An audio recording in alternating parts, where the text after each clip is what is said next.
Welcome once again to the weekly podcast, Distracted Driver. This is your host, Chris Gipple, and thanks for joining me. Today we have a very special guest with us, but first let's give you some background about our topic. Distracted driving is the leading cause of traffic crashes not only here in Missouri, but all across America. Just in 2009, over 5,000 people were killed and over 400,000 were injured in distracted driving accidents.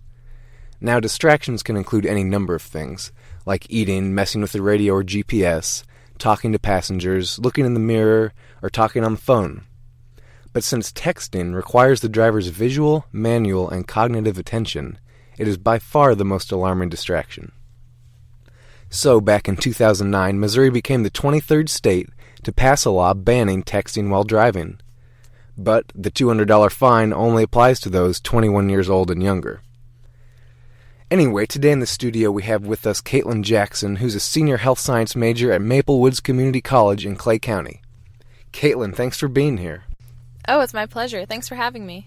So what do you think about this ban on texting and driving here in Missouri? Well, I think it's a great idea because even if you do it all the time and think that you've mastered the art of texting and driving, it's still just as dangerous to you and everyone around you. I couldn't agree more. And for those of you who don't know, last year Caitlin was in a serious car crash that left her in the hospital for 5 weeks.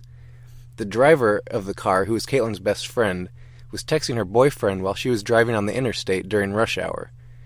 Caitlin, why don't you tell everyone what happened from there?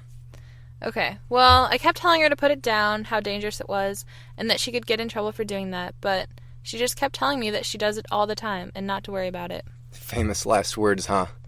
Well, just as the driver looked down to read a new text, the string of cars in front of her came to a halt because of a bottleneck up ahead, and since she wasn't looking, their car crashed into the car in front of them at 67 miles an hour. Who all was hurt in your car?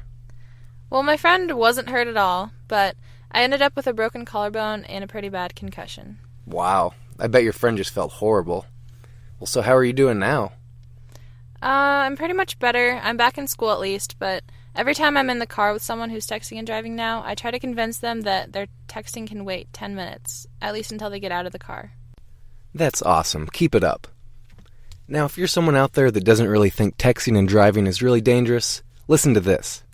It takes your eyes off the road for an average of 4.5 seconds each time you read or send a text. Now, if you're traveling at 55 miles an hour, that's the same thing as driving the entire length of a football field blind. Now, I don't know about you, but that alone is reason enough for me to put down my phone. It's just such an easy fix that could save so many lives. Don't text and drive, people. Caitlin, thanks again for being here, and good luck with your senior year. Thanks, Chris. It was fun. Glad I could help. Well, that's all we have for today, fans. Keep that phone in your pants, and I'll see you for our Distracted Driver podcast next week.